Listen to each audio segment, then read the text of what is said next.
convido a abrir a Bíblia em Apocalipse capítulo 2, do versículo 12 ao versículo 17, carta à igreja de Pérgamo. A palavra de Deus diz assim: ao anjo da igreja em Pérgamo escreve: estas coisas diz aquele que tem a espada afiada de 2 gumes. Conheço o lugar em que habitas, onde está o trono de Satanás, e que conservas o meu nome, e não negaste a minha fé, ainda nos dias de Antipas, minha testemunha, meu fiel, o qual foi morto entre vós, onde Satanás habita. Tenho, todavia, contra ti algumas coisas, pois que tens aí os que sustentam a doutrina de Balaão, o qual ensinava a Balaque a armar cilada diante dos filhos de Israel para comerem coisas sacrificadas aos ídolos e praticarem a prostituição. Outrosim também tu tens os que da mesma forma sustentam a doutrina dos nicolaítas. Portanto, arrepende-te, e se não, venho a ti sem demora, e contra eles pelejarei com a espada da minha boca. Quem tem ouvidos, ouça o que o Espírito diz às igrejas. Ao vencedor, dar-lhe-ei do maná escondido, bem como lhe darei uma pedrinha branca, e sobre esta pedrinha escrito um nome novo, o qual ninguém conhece, exceto aquele que o recebe. Amém. Pai, muito obrigado por estarmos juntos essa manhã, podendo ler a Tua palavra, ouvir a Tua voz, é o nosso maior interesse. E nessa oração te pedimos exatamente isso, que o Senhor venha falar conosco. Queremos te ouvir, Pai. Não estamos aqui para ouvir doutrinas inventadas por homens, filosofias desse mundo, nada disso. Queremos a Tua palavra, que o Senhor ministre essa palavra a nós através do poder do Espírito Santo. E para isso eu entrego a minha vida a Ti, peço graça, misericórdia, clamo pela unção do Espírito Santo, que ela me capacite a ministrar a Tua palavra, que ela quebre as barreiras de entendimento, as distrações e chegue ao nosso coração trazendo edificação. É o que eu te peço orando com os irmãos, em nome de Jesus. Amém. Graças a Deus. Podem sentar, irmãos. Queridos, como disse, estamos lendo esta série de cartas que Jesus escreveu. O livro de Apocalipse, escrito pelo apóstolo João, amando de Jesus. Nós vimos no primeiro capítulo que é Jesus quem aparece a João e ordena que ele escreva estas cartas. E direciona cada uma delas a 7 igrejas que se localizam ali na Ásia Menor, região atualmente ocupada pela Turquia. Todas essas igrejas se situavam ali. E Jesus, então, escreve a cada uma delas. Já vimos aqui que as igrejas são cristãs, mas são diferentes. Têm problemas, têm qualidades diferentes umas das outras. E a todas elas Jesus traz uma palavra. E como eu disse, hoje também somos várias igrejas, muitas delas com erros, com acertos, como todos nós, e precisamos ouvir essa palavra dita por Jesus, para entender aquilo que ele aprova numa igreja. E também compreender aquilo que ele reprova numa igreja. E olhar para nós como igreja. Nós dissemos aqui ainda há pouco, somos igreja. E aí, será que Jesus nos aprova como igreja? Será que ele tem algo que ele também condena no nosso comportamento e no nosso procedimento? Então, daí a importância do estudo dessas cartas para entender, na própria visão do Senhor sobre a igreja, o que ele está contemplando, o que ele está vendo e de que forma está entendendo aquilo que estamos fazendo. Às vezes a gente pensa que está fazendo algo bom e não está. Então, nada melhor do que esse parâmetro, aquilo que Jesus observa nas igrejas.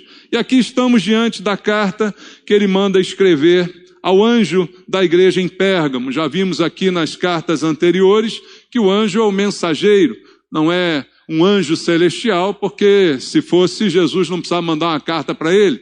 É uma pessoa, é aquele responsável por trazer a mensagem à igreja, ou o líder, ou o pastor daquela igreja, é a ele que se refere, então, esta carta. E a igreja em Pérgamo, há uma cidade também dessa região, que a gente já viu anteriormente, e era uma antiga capital dessa região. Depois a capital foi Éfeso, não é?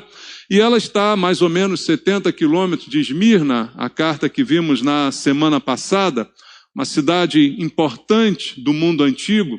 Pérgamo tem um significado especial, porque você já deve ter ouvido falar em pergaminho. Pergaminho tem um nome da cidade onde ele foi criado. Foi em Pérgamo, então, que se criou pela primeira vez ali o pergaminho. E é uma cidade, por causa disso, muito dedicada à leitura, uma cidade de bibliotecas, de livros, de conhecimento, muito conhecimento naquela cidade. Diz a história também que ali é um berço da medicina, a escola de medicina, porque havia ali um templo de adoração a Esculápio, que é o deus da medicina. Até hoje isso ainda é aplicado, né? Você vê o símbolo da medicina, aquele bastão com uma cobra enrolada, não é? Isso aí vem do deus Esculápio, que tinha ali um templo nesta cidade, a cidade de Pérgamo. E Jesus então se refere a ela, dizendo no versículo 12, ao anjo da igreja em Pérgamo escreve: estas coisas diz aquele que tem a espada afiada de 2 gumes. Sempre na introdução da carta, Jesus se apresenta, dizendo assim, não é João que está escrevendo para você, sou eu. E aí ele dá uma característica dele próprio. E nesta carta ele dá uma característica, uma daquelas que ele próprio apresentou a João, dizendo ser ele aquele que tem a espada afiada de 2 gumes. E esta apresentação está no capítulo 1, volta aí no capítulo 1, e leia o versículo 12 ao versículo 16, a maneira como Jesus se apresenta a João quando ele o vê. Diz assim, voltei-me para ver quem falava comigo. E voltando vi 7 candeeiros de ouro, e no meio dos candeeiros, um semelhante a filho de homem, com vestes talares e cingido à altura do peito, com uma cinta de ouro. João está dizendo que ele viu a imagem de Jesus. A sua cabeça e cabelos eram brancos como a alva lã, como neve, os olhos como chama de fogo, os pés semelhantes ao bronze polido, como que refinado numa fornalha. A voz como voz de muitas águas. Tinha na mão direita 7 estrelas, e da boca saía-lhe uma afiada espada de 2 gumes. O seu rosto brilhava como o sol na sua força. Então, dentre esta descrição, ele diz, da boca saía uma afiada espada de 2 gumes. E aqui Jesus diz no início da carta, eu sou aquele em quem João viu, que tem na sua boca uma afiada espada de 2 gumes. E isso tem um sentido, isso tem um significado. Jesus está provando àquela igreja que é ele quem está falando e está dizendo então que ele tem essa espada. E para que serve essa espada?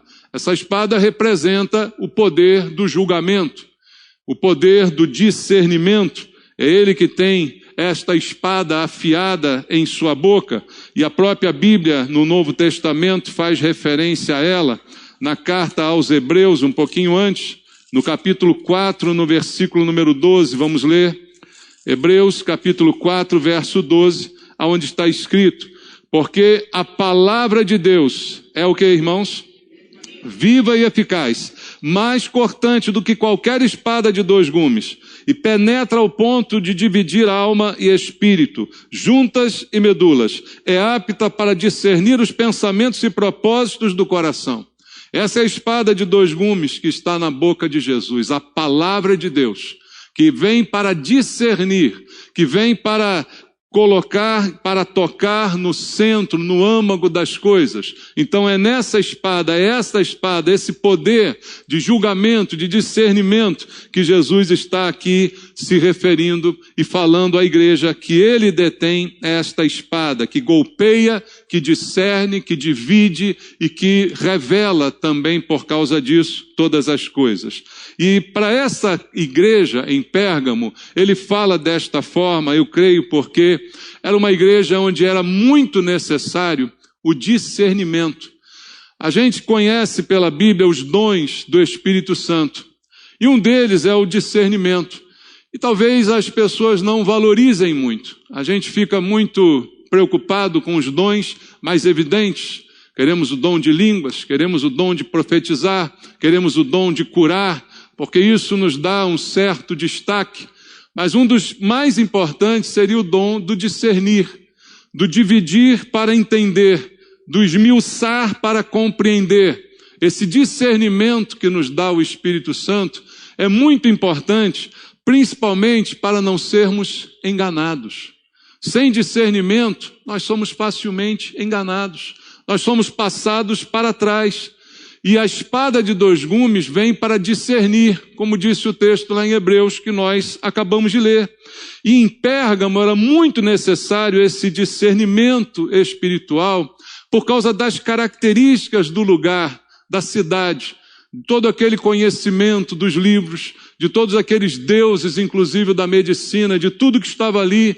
Era um ambiente espiritual muito complicado para uma igreja cristã e era preciso ter discernimento para ser crente em Pérgamo.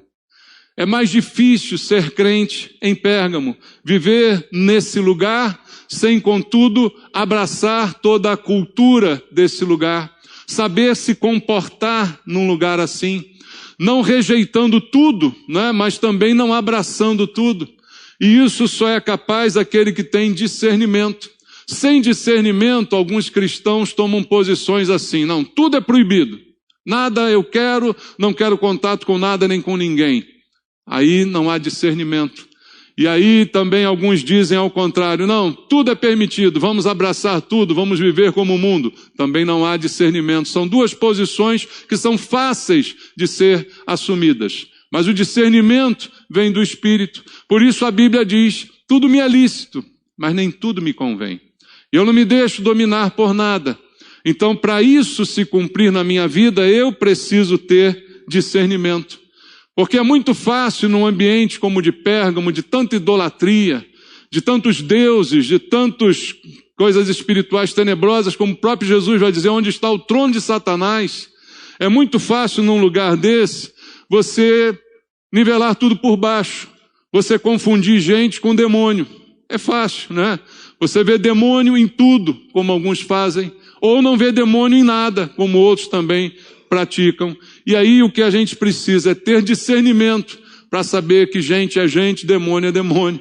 Para saber com quem nós estamos lutando. Como a Bíblia diz, a nossa luta não é contra carne nem sangue, mas contra forças espirituais do mal nas regiões celestes.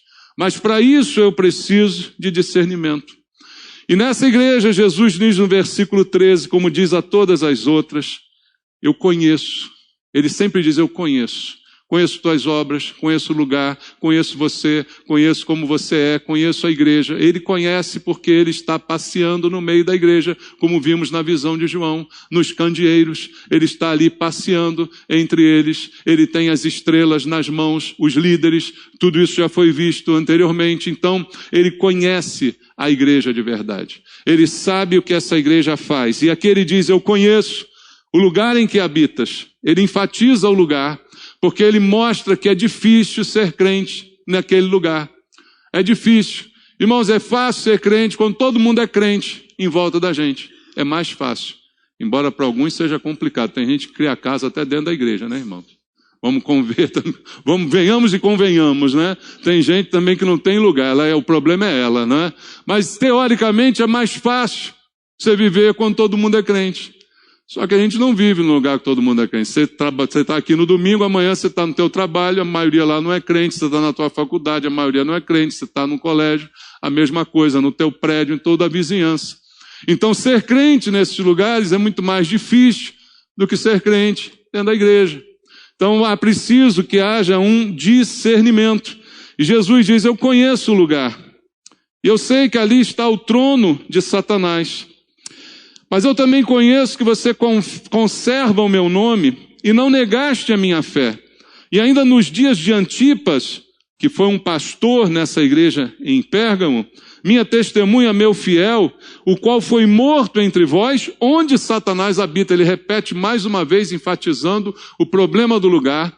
Mas diz, apesar deste lugar assim, havia aí alguém como esse homem, Antipas, meu servo, minha testemunha, que deu a sua vida pela sua fé. Então veja, ele diz, é difícil ser crente em Pérgamo, você mesmo assim não negou a fé, e mesmo assim tivemos até aí um mártir entre vocês, não é? Houve aí alguém que morreu pela fé.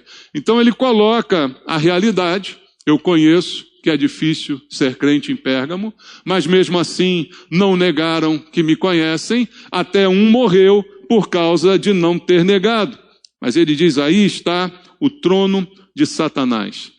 E para isso há uma explicação, alguns apontam geograficamente, que ali tinham 2 templos muito grandes que podem se enquadrar nessa descrição.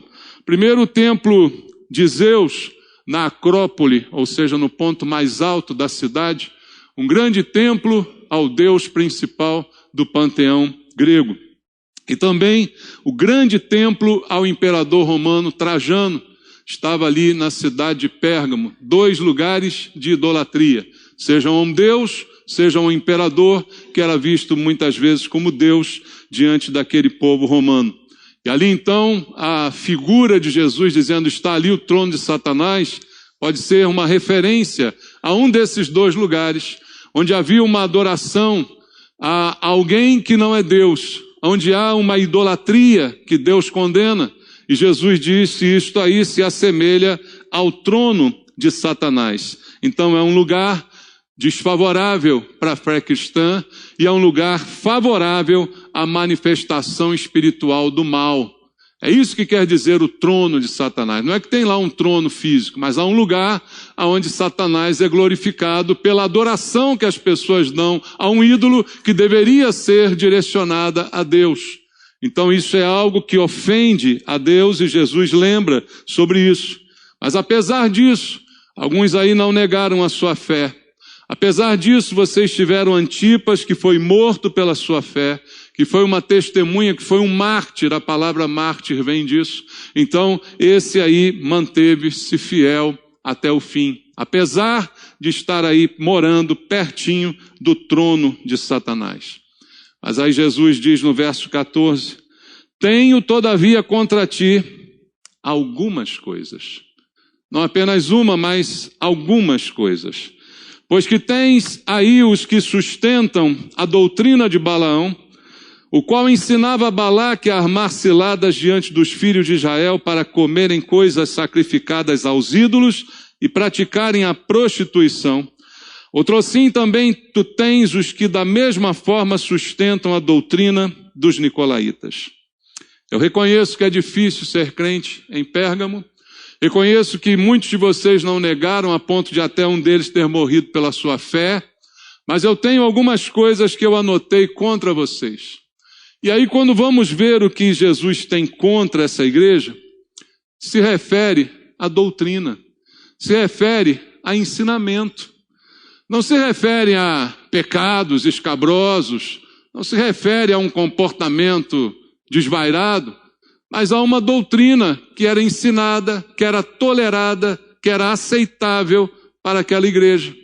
Então, a chamada de atenção, tenho todavia contra ti, é para despertar aquela igreja, que embora eles reconheçam Jesus, que embora alguns confessem a ponto de morrer pela fé, mas ele precisa também cuidar do ensino, da doutrina, daquilo que é tolerado dentro daquela igreja. E aí, irmãos, manter a fé num ambiente que é hostil não é muito difícil, porque às vezes a hostilidade serve para a gente se unir mais. Às vezes a perseguição tem um fator positivo. As igrejas perseguidas são onde existem os crentes mais firmes. As igrejas em que as pessoas morrem pela fé são aquelas que têm as pessoas mais convictas. E de repente a facilidade promove essa frouxidão que nós vemos muitas vezes até aqui no nosso país. Porque é tudo muito fácil. Então é fácil ser crente. Mas um ambiente hostil, ele pode fazer com que as coisas sejam até mais fáceis para eu manter a minha fé e não negar Jesus. Porque é o óbvio. Eu todo dia, quando vou para a igreja em Pérgamo, eu passo em frente ao trono de Satanás. Todo dia o crente de Pérgamo vai para a igreja, olha para a Acrópole, se for o templo de Zeus, está lá aquele templo que toda a cidade vê. Então ele sabe onde está o mal. E aí ele não se atenta muito para outras coisas que são mais sutis. Ou seja, eu consigo enfrentar o mal que é evidente, que está lá, o trono de Satanás, que todo mundo vê. Eu passo por ele, eu digo, está amarrado. Aquela superstição gospel. Está amarrado. Trono de Satanás. Bom, vou para a igreja agora, está tudo bem. Já amarrei o trono de Satanás, está tudo tranquilo, posso ir para a igreja. Então, eu vejo as coisas grandes e evidentes, a manifestação do mal e amarro, sei lá, faço qualquer coisa e está tudo bem. Mas as coisas sutis, eu me deixo enganar por elas. As coisas que parecem inocentes, elas me enganam. As doutrinas erradas que me seduzem, que são sorrateiramente ensinadas por gente que se diz profeta. Ele cita aqui a doutrina de Balaão. Irmão, você conhece Balaão? Balaão é profeta. E ao contrário de muitos profetas falsos que a Bíblia mostra, Balaão é um profeta falso que profetiza a verdade. Balaão é um profeta falso que acerta as profecias. Uma das maneiras de você identificar um falso profeta é ele profetizar e a profecia não se cumprir. Pronto, está aí. Já é um falso profeta. Agora, Balaão é mais difícil, porque o danado acerta. Ele profetiza e acerta. Olha o problema. O que é fácil, a gente identifica fácil. Fácil de ver, fácil de enxergar. Mas o difícil é ter discernimento. Para ver um cara profetizando, acontecendo, para ver um milagre acontecendo e saber que ele não é de Deus. Isso é mais difícil. Jesus disse, no meu nome vão vir dizendo, eu fiz isso, fiz aquilo, preguei, profetizei, expulsei demônio, curei doente. Eu falo, não te conheço. Mas você fica impressionado com essa gente, porque você não tem discernimento espiritual. Esse era o problema da igreja em Pérgamo, porque era fácil amarrar o trono de Satanás, porque ele está lá. Agora não amarravam do mesmo jeito a doutrina de Balaão, nem a doutrina dos nicolaítas. Então eles faziam, pelo contrário, aquilo que Jesus certa vez disse, né? Que os fariseus coavam mosquitos e engoliam camelos, ou seja, davam valor a coisas insignificantes e deixavam passar coisas grandes. Aqui eles fazem um pouco ao contrário. Eles coavam camelos, mas engoliam mosquitos. As duas coisas são prejudiciais nas suas proporções. O camelo grandão está lá, o trono de Satanás, eu não quero nem saber dele, não entro nem passo na porta. Mas os mosquitinhos das pequenas doutrinas, dos pequenos erros, das palavras gostosas que eu gosto de ouvir, isso aí me engana. Então discernir as doutrinas de Balaão e dos nicolaítas é um desafio para a gente. São as heresias de crentes. Não é você discernir o mal que está lá fora, que você conhece das outras religiões, das idolatrias. Isso a gente está cansado de conhecer. Isso talvez não engane mais nenhum de nós. Mas o que engana a gente são as heresias de crente. O que engana a gente são as doutrinas erradas dentro das igrejas evangélicas. É isso que engana muito de nós. E a gente fica na dúvida, não é? E Balaão está aí, para profetizar, para acertar, e eu achar que o cara é de Deus, como aqueles que acertam CPF, já viu? Profeta que acerta CPF, você nunca viu não? Tem aqui pertinho da gente uma igreja aqui. Acerta CPF, já foi lá? Ó que eu te pego de jeito, hein? Se eu ver você lá, qual é meu CPF? Vou te pegar. Mas não tem isso? Acerta. Deve ser Deus. Se acertou, deve ser Deus. O diabo fala também, irmãos. O diabo sugere também. O diabo é sutil, não é? Balaão acerta, mas não é de Deus. Então é aquele que vende os seus dons, porque ele acha que Deus pode mudar de ideia. Essa é a história de Balaão. Você vai ler na Bíblia e você vai ver o que eu estou dizendo. E aí quando ele percebe que não consegue amaldiçoar Israel, mesmo sendo pago por Balaque numa grande quantia em dinheiro, mas ele sabe que não pode amaldiçoar aquilo que Deus abençoou, qual é o jeitinho que Balaão dá para agradar a Balaque que o pagou? Balaque fica meio decepcionado. Vem cá, eu te paguei para vir aqui amaldiçoar, você abriu a boca, só abençoou? Ele fala, não, fica tranquilo que eu não posso amaldiçoar, mas eu posso te ensinar a pervertê-los. Eu posso te ensinar a criar confusão no meio deles. Eu não consigo amaldiçoar, porque isso é impossível, Deus abençoou. Mas eu consigo fazer você criar problema lá. Eu consigo você colocar sugestões malignas nos ouvidos deles. Então ele aconselha a Balaque. Aquele velho ditado, o senhor não pode vencê-lo, junte-se a eles. Ou seja, penetre no meio deles. Penetre no meio de Israel. Comece levando algumas mulheres bonitas de outros povos para lá, para que eles casem com essas mulheres. Foi essa a história de Balaão. Começa promovendo esses casamentos mistos para enfraquecer o povo. Começa colocando heranças de outras famílias, de outros costumes, de outros deuses, idolatrias. Quantas vezes Israel foi atacado por idolatria? Porque tiveram antes casamentos ilícitos. Porque idolatria se misturou no meio do povo. Então o que diz a Bíblia a respeito de Balaão é que é isso. E o que Jesus está criticando aí é que eles toleravam que isso estivesse acontecendo. Porque eles se infiltram no meio do povo. É gente infiltrada. É gente que induz as filhas dos moabitas a conquistar os filhos de Israel e a se prostituir com elas, como diz a Bíblia. Então é o evangelho da heresia, da graça barata, do pode tudo, do faz o que você quiser, não é do que ninguém tem nada com isso, namore com quem você quiser, case com quem você quiser, faça o que você quiser da sua vida. É assim que o evangelho de Balaão penetra na igreja e faz o estrago que tem feito na vida de tantos. Pode fazer qualquer coisa porque não tem nada a ver. Essa é a estratégia de Balaão. Assalariado do diabo para perverter a igreja, para perverter os cristãos e para fazer com que Jesus se decepcione com essa igreja. Uma igreja que não negou o seu nome, mas que enfraqueceu no seu discernimento espiritual. E ele também diz nesse texto que além da doutrina de Balaão, eles também, como diz o verso 15, tu tens os que da mesma forma sustentam a doutrina dos nicolaítas. Falei aqui na primeira carta quem eram os nicolaítas, só para lembrar para quem não viu a mensagem. Duas possibilidades: ser os discípulos de Nicolau, diácono ordenado na igreja em Atos 6, versículo 5, que depois teria enlouquecido, né, por causa da traição da sua esposa, e teria então começado a incutir na cabeça dos crentes que você pode fazer o que você quiser com o seu corpo, que não tem nada que afete o seu espírito, porque você está espiritualmente com Deus. Então, se você prostitui o corpo, isso não muda a condição do seu espírito. É a pregação do amor livre. Parece absurdo, mas quantas vezes na história isso aconteceu na igreja?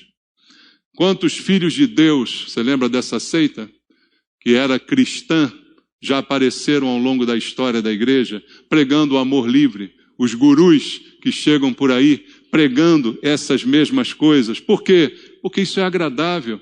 Porque isso é uma doutrina que agrada. O próprio gnosticismo, contra o qual lutou também o apóstolo João, pregava a mesma coisa, falando de uma evolução espiritual pelo conhecimento, pela gnosis, mas uma separação do corpo e do espírito, dizendo não tem nada a ver, o que você faz no corpo não afeta em nada o seu espírito. Então isso também está associado a essa linha de pensamento. Mas a outra que eu disse para você está no próprio sentido da palavra Nicolaitas, 3 termos em grego, Nikolaos, ton, que significa domínio sobre o vencido, domínio sobre os povos, aqueles que gostam de dominar, aqueles que gostam de exercer domínio sobre os leigos, aqueles que afirmam que na igreja existe uma classe sacerdotal superior e uma classe leiga inferior, e que a classe sacerdotal tem poder sobre a outra que não entende nada. Isso está na igreja há séculos, não é verdade? Só que na igreja cristã, a Bíblia diz, todos nós somos sacerdócio. O apóstolo Pedro se referiu à igreja dizendo que nós somos sacerdócio real, povo de propriedade exclusiva de Deus. O próprio Senhor Jesus ensinou contra isso em Mateus. Abra a Bíblia em Mateus capítulo 20. no versículo 25 ao 28, jogando por terra qualquer tentativa desse tipo de hierarquia eclesiástica dentro da igreja. Dizendo ele em Mateus capítulo 20, versículo 25 ao 28. Então Jesus, chamando-os, disse: sabeis que os governadores dos povos os dominam e que os maiorais exercem autoridade sobre eles. Não é assim entre vós. Pelo contrário, quem quiser tornar-se grande entre vós, será esse o que vos sirva. Quem quiser ser o primeiro entre vós, será vosso servo. Tal como o Filho do Homem, que não veio para ser servido, mas para servir e dar a sua vida em resgate por muitos. A doutrina dos nicolaítas está até hoje presente nas igrejas, criando uma certa hierarquia, em que as palavras dos líderes são inquestionáveis, que ninguém pode ousar questionar, e aí vão logo levantar o versículo que diz: não toqueis nos meus ungidos. Você já ouviu isso? Porque a palavra do líder é inquestionável. Isso é mentira, segundo a Bíblia. Tudo é questionável à luz da palavra de Deus. Tudo é questionável. Ninguém é liderança absoluta em lugar nenhum. O líder aqui absoluto é Jesus Cristo. Nós temos funções no corpo de Cristo. Não somos sacerdotes especiais que as pessoas têm que beijar nosso anel e fazer continência diante da gente. Isso não existe na igreja cristã, mas na prática existe. Não só na igreja evangélica, como em outras igrejas de confissão cristã, isso existe até o dia de hoje. Ah, pastor, na igreja evangélica existe. Hoje mesmo eu estava vendo um videozinho na internet. Uma pessoa que eu não conheço dando uma entrevista falando dos apóstolos modernos. E ele cita um apóstolo de uma igreja famosa, não citou quem, também não quero saber, mas já imagino quem é. Ele disse, esse apóstolo, para os líderes que estão abaixo dele: se eu um dia chegar aqui na igreja e disser, vamos tacar fogo na igreja, vocês só podem me perguntar uma coisa: será com álcool ou com gasolina? Gostou dessa? Vou praticar isso aqui, gente. Ou seja, a minha palavra é inquestionável. Ninguém pode questionar o que disse o apóstolo. Ninguém pode questionar o que diz o bambambam, o semideus. Isso não existe. Jesus disse: o maior é o que serve. Em Cristo, nós somos todos iguais. Temos funções diferentes. Me cabe aconselhar como pastor, ensinar, como estou fazendo. Me cabe dar a palavra de Deus a você quando você me questiona a respeito de algo, mas não me cabe mandar na sua vida.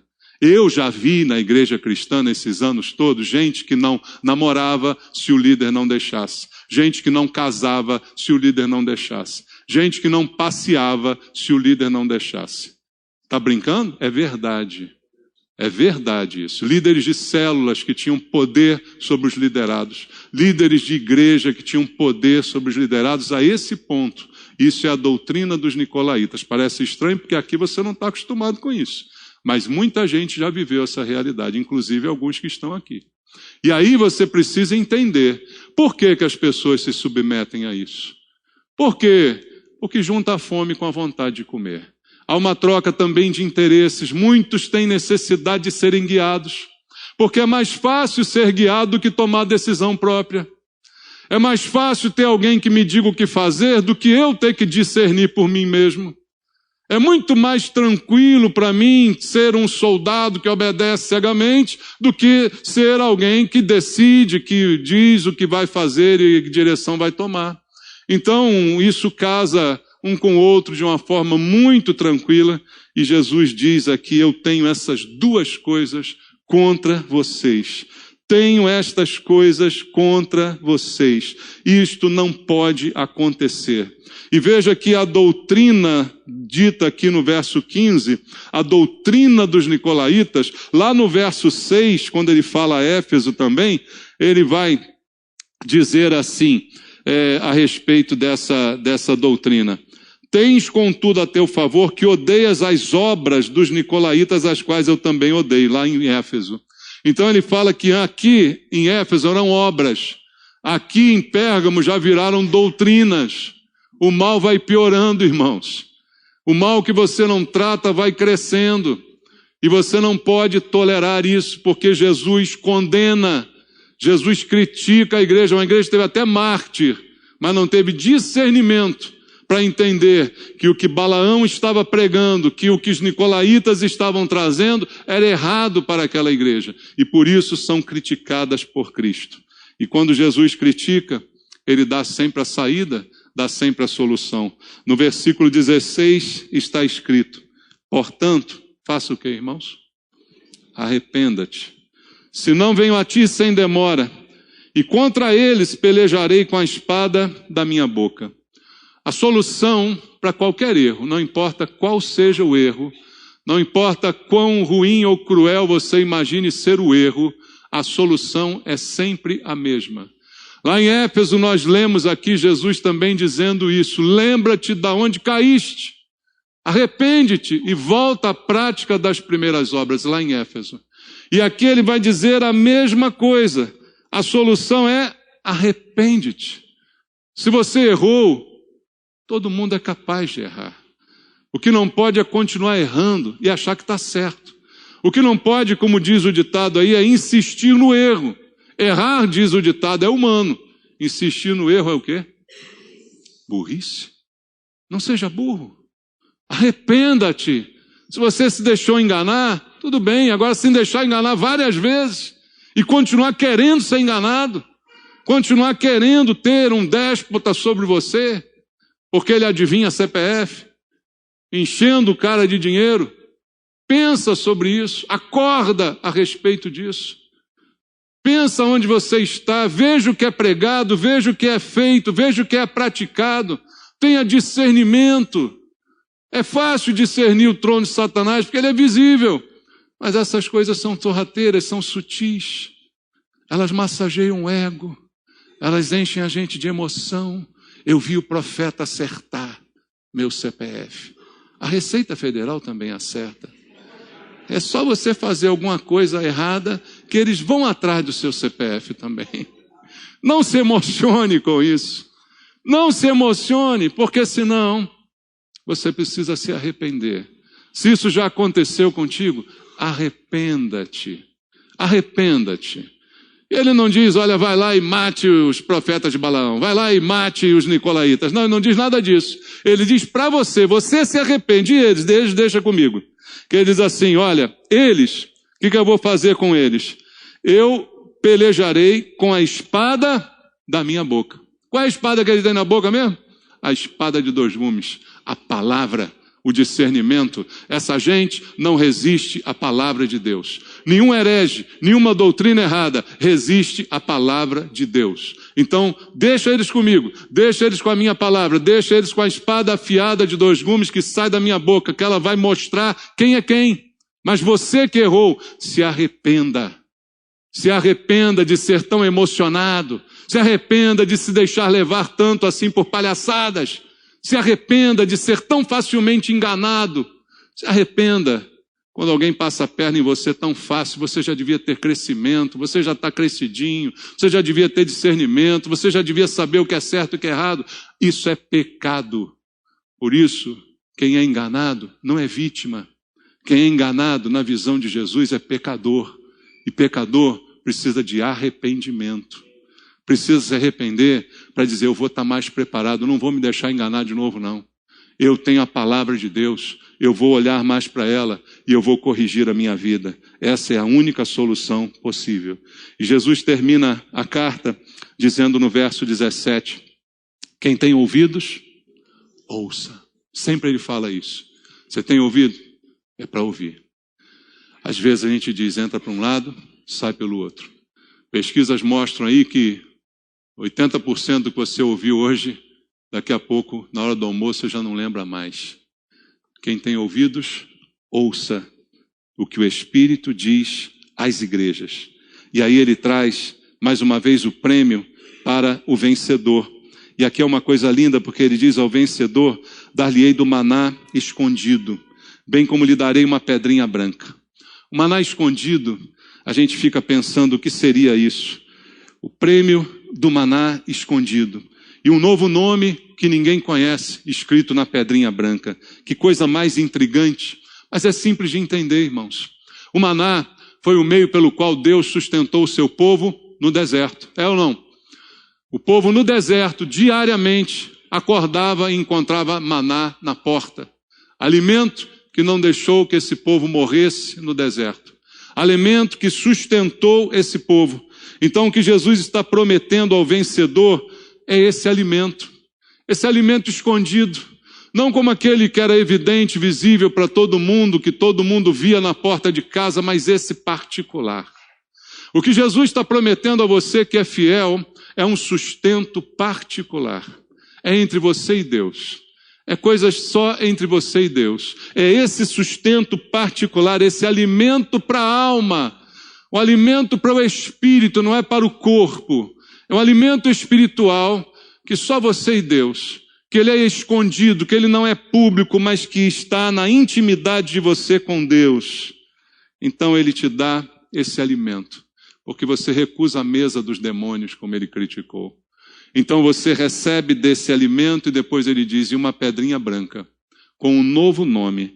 E eu já vi muitas especulações sobre essa pedrinha branca, inclusive de que era costume na antiguidade, o juiz condenar ou absolver com base na pedra. Se fosse uma pedra escura, estava condenado. Se fosse uma pedra branca, estaria absolvido. Já vi essa explicação possível para essa pedra. Só que Jesus fala de uma pedra com um novo nome escrito. E essa pedra com um novo nome escrito também remete a um costume bem antigo, em que as pessoas que tinham uma relação de proximidade, de amizade, pegavam uma pedra e escreviam os seus nomes naquela pedra. E aí partiam aquela pedra ao meio, se elas se separassem por alguma razão, cada um levava a sua pedra, para que no futuro, quando se encontrassem novamente, casassem aquela pedra. E ali estivesse então confirmado o laço da amizade, o laço que sempre as uniu e ali permaneceria para sempre. Eu creio nessa versão de que Jesus se refere a essa pedra e ele diz um novo nome. Um nome que ninguém conhece, mas que eu conheço. Você conhece meu nome, eu conheço o teu nome. Quando a gente se encontrar, a gente vai saber que nós tivemos essa amizade durante a vida toda e que essa amizade vai permanecer pela eternidade. Isso é para o vencedor. E eu espero que eu e você estejamos lá, com essa pedrinha branca, com esse nome escrito que só o Senhor conhece. E que a gente tenha essa amizade para sempre na presença do Senhor. Não se deixe enganar, em nome de Jesus. Vamos orar? Pai, ouvimos a Tua palavra, Senhor. Que ela nos livre do erro e do engano, porque ela é a palavra da verdade. Fora dela, só engano. Fora dela, não há salvação, não há ensino, não há discernimento. Somente na Tua palavra. Que o Senhor nos ensine mais uma vez esta manhã, para que o ensino abra os nossos olhos, para que o ensino corrija os nossos erros, os nossos pensamentos, as nossas emoções, que nós não sejamos tão precipitados assim a dar crédito a qualquer profeta só porque ele acerta. Pai, em nome de Jesus, livra o teu povo do erro e do engano, Senhor. Livra-nos desse mal, para que tenhamos, Senhor, um encontro contigo, um sustento inesgotável e uma amizade que dure para sempre. Que assim sejamos vencedores na Tua presença, Pai. É o que eu te peço por mim e por cada irmão. Abençoa os crentes nesse lugar, em nome de Jesus. Amém.